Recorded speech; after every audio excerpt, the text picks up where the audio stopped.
List of some of our favorite cameras, some of the best reviewed cameras out there, and we have 7 digital cameras that are worth your money, starting with... All right, the Canon EOS 5D Mark II, listing about $2,700. Without the lens, it is probably one of the more drool-worthy cameras available on the market, not only because it's a great still camera, because it also does HD video. And it's gorgeous HD video. Yes. Even when you're dealing with low light, bad light, or complicated lighting situations, looks great.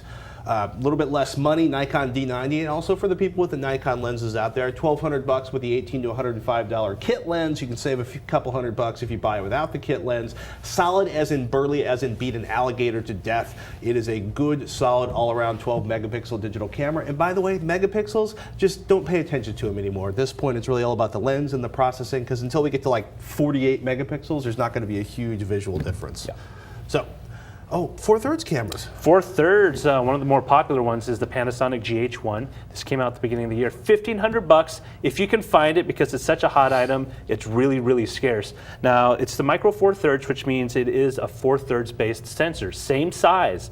Only difference between a micro 4/3 and a 4/3 is that they remove the reflex lens action out of it, making the flap, making it possible to shrink the size of the camera. So instead of having a normal sized DSLR, you have a much smaller camera. It looks very twee, and it takes very nice pictures. Speaking of which, a lot of people think of it as the baby 5D, Canon's EOS Rebel T1i, $800 with the kit lens, a little bit less without the kit lens. Why do you care? Well, okay, so there's no stereo recording of audio on it, and there's no microphone input. You notice we're talking about HD video on this one? Yeah, because it's basically the baby 5D. Good video capture, good light, great still cameras, and it's going to work with your Canon lenses. Yes. Now, let's talk about stuff that's a lot less money. Under $300, Panasonic's Lumix DMC-GH1K. This is a mega zoom camera. It's got a long 8x lens, does some wide angle work. It's focused on point and shooters, not wannabe pros, so there's no aperture or shutter speed controls, but if your mom wants to be able to take pictures of birds in the distance and mom is not technical, this is a great camera. Just make sure you get her a tripod to go with that long lens.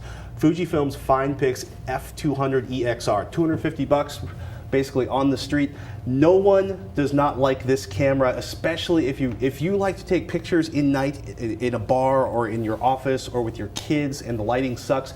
This is awesome. Fujifilm's Super CCD EXR sensor, it's a new technology, has better dynamic range and great low light performance, and it also takes great pictures. 12 megapixels, 5x optical. The movie mode kind of sucks, but this is a great camera for low light situations. Now, probably the best budget camera out there, Kodak's EasyShare M1033, $140 typically on the street. It is simple, it is inexpensive, it is a point and shoot that delivers, quote, solid photo quality, a quote of the reviewers over at CNET, and it still packs a 3-inch LCD flat panel on the back, and it's pretty speedy, so you're not sitting there like clicking the shutter and waiting for days. Having a very quick speed on a point and shoot's great, because typically they lag behind SLRs, and it's nice to be able to take a shot and not have it blurred, because you clicked on it, didn't hear it go all the way, and you moved your hand.